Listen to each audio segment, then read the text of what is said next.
સુરત પાલિકાની dumping site આગ મામલે કાર્યવાહી થઈ છે। ગુજરાત પ્રદૂષણ નિયંત્રણ બોર્ડે પાલિકાને નોટિસ ફટકારી છે। આગની ઘટના અંગે જીપીસીબીએ વિગતવાર રિપોર્ટ મંગાવ્યો। ભવિષ્યમાં આગ ન લાગે તે માટે એક્શન પ્લાન તૈયાર કરવા તાકીદ કરવામાં આવી। આગામી 3 દિવસમાં સમગ્ર અહેવાલ રજૂ કરવા અલ્ટિમેટમ આપવામાં આવ્યું છે।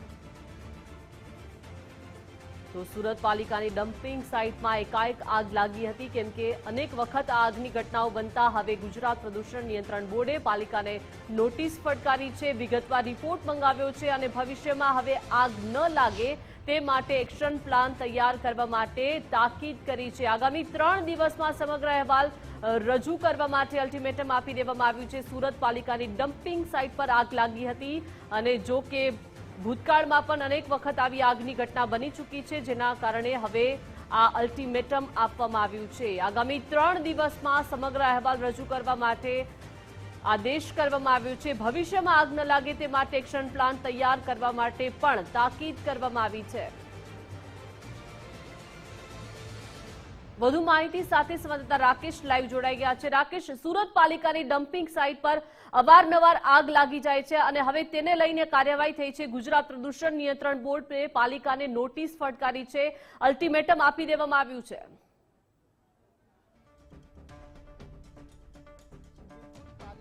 ડમ્પિંગ સાઇટ છે તે ખજોદ ખાતે આવેલી છે। ડાયમંડ બુર્સની બરોબર સામે આવેલી જે ખજોદ સાઇટ ઉપર જે આગની ઘટના બની હતી, ત્યારે આજે ચોથા દિવસે પણ આગ યથાવત છે।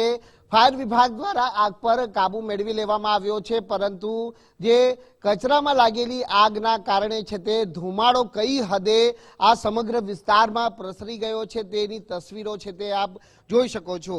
સૌથી મહત્વની બાબત એ છે કે સીડી ટ્રાન્સપોર્ટ નામની એજન્સીને જે શહેરમાંથી જે અલગ અલગ સ્થળો પરથી કચરો એકત્રિત કરી અને તેનો વૈજ્ઞાનિક ઢબે નિકાલ કરવા માટેનો કોન્ટ્રાક્ટ 213 કરોડ રૂપિયામાં આપવામાં આવ્યો છે અને ખાસ કરીને 3 વર્ષની અંદર 30 લાખ મેટ્રિક ટન કચરાનો જે વૈજ્ઞાનિક ઢબે નિકાલ કરવા માટેનો જે કોન્ટ્રાક્ટ આપવામાં આવ્યો છે, પરંતુ કોન્ટ્રાક્ટર આ કરવામાં નિષ્ફળ સાબિત થયા છે, કારણ કે હજી પણ 16 લાખ મેટ્રિક ટન કચરો છે તે વૈજ્ઞાનિક ઢબે નિકાલ કરવાનો હજી બાકી છે અને ડમ્પિંગ સાઇટ પર પડેલો આ કચરાના કારણે ક્યાંક જે ભ્રષ્ટાચારની ગંધ ચોક્કસથી આવી રહી છે।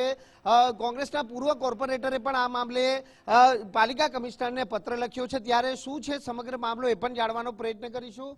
જીપીસીબીએ પણ હવે નોટિસ ફટકારી છે, પરંતુ કોર્પોરેશન તરફથી એજન્સી સામે હજી કોઈ પગલાં નહીં, શા માટે? સમગ્ર મામલો તમે જોશો તો 213 કરોડના કોન્ટ્રાક્ટનો છે। સુરત શહેરમાંથી જે રોજ 2500 મેટ્રિક ટન કચરો બહાર નીકળે છે, એનો વૈજ્ઞાનિક ઢબે આ ખજોદ સાઇટ પર નિકાલ કરવાનો હોય છે।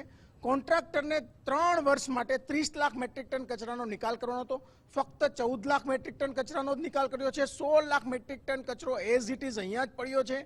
આ કચરાના નિકાલ કરવાની જગ્યાએ કોન્ટ્રાક્ટર દ્વારા આ કચરો બહાર ગામડાઓમાં ફેંકી દેવો અને બીજું કોઈ ઓપ્શન નહીં એટલે સળગાવી દેવો, એટલે ક્યાંક ને ક્યાંક જે આ આગ લાગી છે એ માનવ સર્જિત આગ હોય તેવું દેખાય છે। બીજું, તપાસના નામે કમિટીઓ રચાય છે, પણ કમિટીઓની જે ગતિ હોય છે તે ગોકળગાય ગતિ હોય છે। ઓલરેડી આને જ્યારે કચરો બહાર ડમ્પ કર્યો, એફઆઈઆર થાય, હજી તપાસ સમિતિનો રિપોર્ટ ક્યાં છે? બીજું, આની પહેલા આગ લાગી હતી ત્યારે એ સમિતિનો રિપોર્ટ બી ક્યાં છે કે ભાઈ આગ લાગવાનું કારણ શું, કેટલા મેટ્રિક ટન કચરો સળગ્યો અને પર્યાવરણને કેટલું નુકસાન થયું? આજુબાજુમાં જે મહત્વનું વિશ્વનું સૌથી મોટું બિલ્ડિંગ ડાયમંડ બુર્સ અહીંયા બાજુમાં છે, એના એક્સટિરિયર અને ઇન્ટિરિયરને ખૂબ મોટું નુકસાન થયું છે। માનનીય પ્રધાનમંત્રી શ્રી નરેન્દ્ર મોદીનો ડ્રીમ પ્રોજેક્ટ છે, એને બી મોટું નુકસાન થઈ રહ્યું છે, છતાં પણ સુરત મહાનગરપાલિકાના અધિકારીઓ અને કોન્ટ્રાક્ટર શા માટે એમને ગાંઠતા નથી તે સમજમાં નથી આવતું। તો આપણે જણાવી દઉં કે કુલ 30 લાખ મેટ્રિક ટનનો કોન્ટ્રાક્ટ છે તે આપવામાં આવ્યો છે કે આ કચરાનો વૈજ્ઞાનિક ઢબે નિકાલ કરવો જોઈએ, પરંતુ હજી પણ આપ તસવીરો જોઈ શકો છો કે આ જ કારણ છે કે જીપીસીબી દ્વારા પાલિકાને નોટિસ ફટકારી છે અને 3 દિવસની અંદર અહેવાલ રિપોર્ટ છે તે રજૂ કરવા માટેનું અલ્ટિમેટમ આપવામાં આવ્યું છે।